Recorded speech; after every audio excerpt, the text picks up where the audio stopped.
A fuga de si mesmo é a jornada mais longa e inútil que um homem pode empreender. Tentando escapar do peso das tragédias e das culpas que começavam a acumular-se no acampamento de seu pai, Judá afastou-se dos seus irmãos e desceu em direção às terras dos cananeus. Ele procurava uma vida comum, longe das visões e das exigências da aliança sagrada. Casou-se, prosperou e gerou 3 filhos, acreditando que poderia enterrar o passado na poeira de uma nova geografia. Mas o sangue que corre nas veias dos escolhidos carrega uma intensidade que não permite a mediocridade, e o deserto cobra caro a quem tenta viver nas sombras. A tragédia atingiu a sua casa como um raio no meio da noite. O seu filho primogênito, um homem cuja maldade silenciosa aos olhos do Criador nunca foi totalmente detalhada pelo texto antigo, morreu subitamente, deixando uma jovem viúva chamada Tamar. Seguindo a lei implacável do mundo antigo, o segundo filho foi obrigado a dar continuidade à linhagem do irmão. No entanto, movido pelo egoísmo e pela ganância de não querer gerar herdeiros para o nome de um morto, ele sabotou o próprio ato de união, derramando a semente na terra. O castigo divino foi imediato e implacável. A morte ceifou também o segundo filho, cobrindo a casa de Judá com o manto negro do luto e do pavor. Cego pela dor e dominado por uma superstição covarde, o patriarca começou a olhar para a nora não como uma vítima, mas como uma maldição viva. Ele acreditava que o ventre daquela mulher era um túmulo que devoraria qualquer homem que dela se aproximasse. Para proteger o seu último filho, ainda muito jovem, ele recorreu ao engano da falsa promessa. Sob o pretexto de esperar que o caçula crescesse, ele ordenou que Tamar vestisse as roupas de viúva e retornasse para a casa de seu pai, condenando-a ao exílio doméstico, ao esquecimento e à pior humilhação que uma mulher daquela época poderia suportar: a esterilidade forçada e a solidão sem fim. Os anos passaram-se como séculos na monotonia daquela casa de luto. O filho mais novo cresceu, tornou-se homem, mas a promessa de Judá permaneceu enterrada no silêncio. Tamar compreendeu que havia sido traída e descartada pelo homem que deveria ser o seu protetor legal. Mas ela não possuía a fraqueza dos que aceitam a injustiça como destino. Quando soube que o seu sogro, agora viúvo, subia a tina para a tosquia das suas ovelhas, uma mente brilhante e desesperada começou a arquitetar um plano letal na escuridão. Ela decidiu tomar o futuro nas suas próprias mãos, usando as fraquezas do próprio sogro como ferramentas de libertação. Tamar despiu as pesadas vestes de viúva que a sufocavam há anos. Lavou o corpo, perfumou-se e cobriu o rosto completamente com um véu denso, transformando-se numa silhueta misteriosa e irreconhecível. Ela caminhou até a encruzilhada de Enaim, um ponto estratégico no caminho do deserto, e sentou-se junto à berma da estrada, mimetizando a postura das prostitutas sagradas que frequentavam os cultos pagãos da região.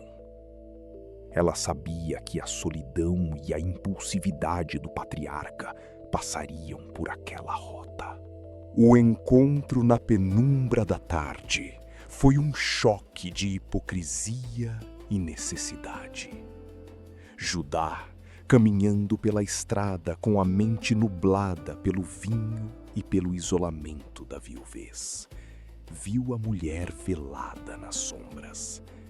Ele não reconheceu a nora, viu apenas um objeto para saciar o seu desejo imediato. Ele aproximou-se e propôs um preço. Como não carregava animais consigo na viagem, prometeu enviar-lhe um cabrito do seu rebanho mais tarde. Mas a mulher do véu exigiu garantias. Ela pediu penhores até que o pagamento fosse entregue, exigindo 3 objetos que definiam a identidade e a autoridade máxima daquele homem: o seu anel de selar, o seu cordão e o cajado que trazia na mão. Ele entregou a sua identidade no escuro, consumou o ato e seguiu o seu caminho, ignorando que acabava de semear o próprio futuro no ventre que ele tanto temia. 3 meses depois, o escândalo rebentou no acampamento. Mensageiros correram até Judá com uma notícia bombástica que acendeu a fúria do patriarca. Tamar, a sua nora viúva, estava grávida devido a um ato de prostituição. A hipocrisia moral do homem que violara a lei e a justiça contra ela manifestou-se numa explosão de falsa retidão. Inflado de orgulho e autoridade tribal, ele proferiu a sentença de morte mais cruel da época. Trazei-a para fora, para que seja queimada viva. Ele queria usar o fogo para apagar de vez a mulher que ele considerava a vergonha da sua família. A execução foi preparada. Tamar foi arrastada para fora das tendas, cercada pela multidão que exigia o seu sangue. Mas no momento em que as chamas estavam prestes a ser acesas, ela não gritou, nem implorou por misericórdia. Em vez disso, retirou de entre as suas vestes os 3 objetos sagrados e enviou-os ao sogro, com uma mensagem sussurrada que paralisou o coração do carrasco. Do homem a quem pertencem estas coisas, eu engravidei. Reconhece, peço-te, de quem são este anel de selar, este cordão e este cajado. O silêncio que se seguiu foi absoluto e esmagador. Judá olhou para suas próprias marcas na palma da mão, e o peso da verdade desabou sobre a sua alma como uma montanha. O homem que enviara o irmão José para o exílio e que mentira à nora por anos, foi desmascarado publicamente pela sua própria luxúria e injustiça. O seu orgulho virou cinzas antes mesmo do fogo ser aceso. Num colapso de humildade e arrependimento visceral, ele recolheu a sentença e confessou diante de todo o povo: mais justa é ela do que eu, porquanto não a dei a meu filho. Tamar foi salva, e o seu ventre gerou gêmeos. Durante o parto tumultuoso, Pérez rompeu a barreira da carne antes do irmão, ganhando o direito da primogenitura.